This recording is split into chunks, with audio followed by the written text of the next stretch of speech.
નમસ્કાર. અંગ્રેજી બોલતી વખતે ઘણીવાર એક સવાલ મનમાં આવે છે, ખાસ કરીને જ્યારે ભૂતકાળની વાત હોય. વોટ યુ ડીડ બોલવું કે વોટ ડીડ યુ ડુ? આ કન્ફ્યુઝન થાય છે, બરાબર ને? ચાલો, આજે આ નાની પણ બહુ જ મહત્વની વાતને એકદમ ક્લિયર કરી નાખીએ, જેથી ફરી ક્યારે ભૂલ ન થાય. તો ચાલો એકદમ સિમ્પલ વાક્યથી શરૂઆત કરીએ. સ્ક્રીન પર જુઓ.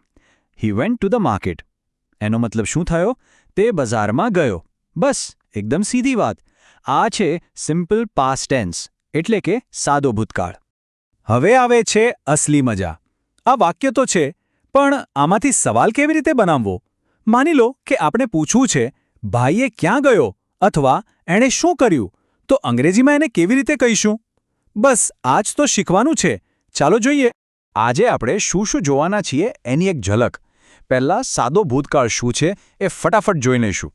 પછી આવશે પ્રશ્નો બનાવવા માટેના નિયમો. અને ત્યાર પછી વોટ, વેર અને વેનનો ઉપયોગ કેવી રીતે કરવો એ સમજીશું. છેલ્લે બધું જ પાક્કું કરી લઈશું. તો ચાલો શરૂઆત કરીએ આપણા પહેલા પોઈન્ટથી. સાદો ભૂતકાળ, સિમ્પલ પાસ્ટ ટેન્સ. નામ જ કહે છે, એકદમ સિમ્પલ. આ એવો સમય છે જેનો ઉપયોગ એવી વાતો માટે થાય છે જે ભૂતકાળમાં થઈ અને ત્યાં જ પૂરી પણ થઈ ગઈ. મતલબ કોઈ કામ શરૂ થયું, પૂરું થયું, વાત ખતમ. બસ આટલું જ છે સિમ્પલ પાસ્ટ. ઓકે, તો સાદો ભૂતકાળ શું છે એ તો ક્લિયર થઈ ગયું. હવે વાત કરીએ પ્રશ્નો બનાવવાની. આના માટે આપણને અમુક ખાસ ઓજારો એટલે કે ટૂલ્સની જરૂર પડશે. કયા છે ટૂલ્સ? ચાલો જોઈએ. જુઓ, પ્રશ્નો બનાવવા માટે મુખ્યત્વે બે વસ્તુઓ જોઈએ. સૌથી પહેલો અને સૌથી ઇમ્પોર્ટન્ટ, આપણો હીરો ડીડ. આ એક હેલ્પિંગ વર્ડ છે અને એની સાથે છે એના સાથીદારો એટલે કે પ્રશ્ન શબ્દો વોટ, વેર અને વેન. આ બે મળી જાય એટલે આપણું કામ થઈ જાય. અને આ રહી એ જાદુઈ ફોર્મ્યુલા. બસ આટલું જ યાદ રાખવાનું છે. સૌથી પહેલાં શું આવશે? પ્રશ્ન શબ્દ વોટ, વેર કે વેન.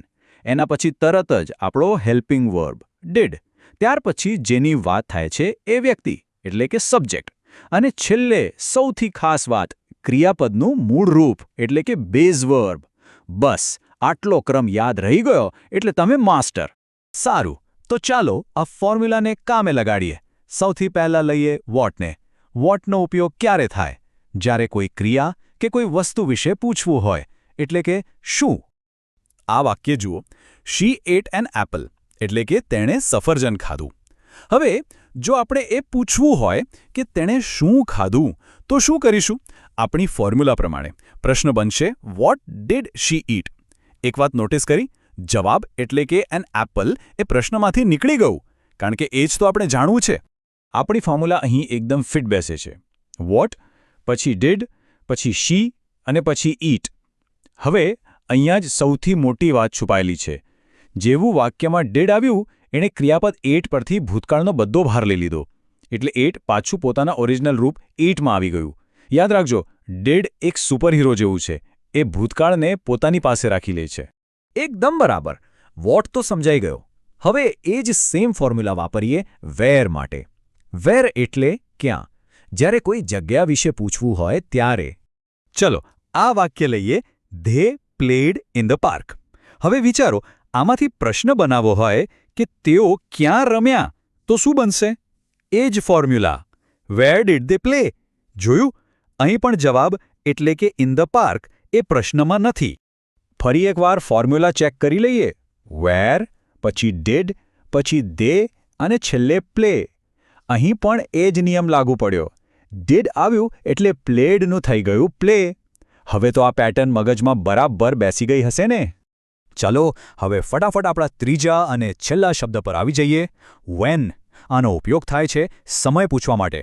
ક્યારે? આ છેલ્લું ઉદાહરણ જુઓ. હી અરાઇવ્ડ યેસ્ટરડે. હવે તો કદાચ મનમાં પ્રશ્ન બની પણ ગયો હશે. શું બનશે? એકદમ સાચું. When did he arrive. અને હા, જવાબ યેસ્ટરડે પ્રશ્નમાંથી ગાયબ છે. અને છેલ્લી વાર ફોર્મ્યુલા સાથે મેચ કરીએ. When plus did plus he plus arrive. જુઓ, વોટ, વેર કે વેન બધામાં એક જ નિયમ, એક જ ફોર્મ્યુલા. આનાથી સહેલું શું હોઈ શકે? હવે તો આ કોન્સેપ્ટ એકદમ ક્લિયર થઈ ગયો હશે. સારું, તો આપણે બધું શીખી લીધું. પણ હવે આખી વાતનો જે સાર છે, જે ક્યારેય નથી ભૂલવાનો, એવા ગોલ્ડન રૂલ્સ પણ એક નજર કરી લઈએ. આ 3 નિયમો મગજમાં ફિટ કરી લો. નિયમ નંબર 1, સાદા ભૂતકાળનો પ્રશ્ન છે તો ડીડ તો આવશે ને આવશે જ. નિયમ નંબર 2, અને આ સૌથી મહત્વનો છે, જેવો ડીડ વાક્યમાં આવ્યો એટલે ક્રિયાપદનું ભૂતકાળનું રૂપ ગાયબ. હંમેશા એનું મૂળ રૂપ જ વાપરવાનું. ગો, ઈટ, પ્લે. વેન્ટ, ઈટ, પ્લેડ ક્યારેય નહીં. અને નિયમ નંબર 3, આપણી પેલી જાદુઈ ફોર્મ્યુલા હંમેશા સાથે રાખો. Question word plus did plus subject plus base verb. તો બસ હવે વારો છે પ્રેક્ટિસ કરવાનો. કોઈ પણ સાદા ભૂતકાળનું વાક્ય મનમાં વિચારો અને એમાંથી વોટ, વેર કે વેન વાપરીને પ્રશ્ન બનાવવાનો પ્રયત્ન કરો. યાદ રાખજો, જેટલી વધારે પ્રેક્ટિસ કરશો એટલું જ આ પાક્કું થશે. તો લાગી જાઓ કામે.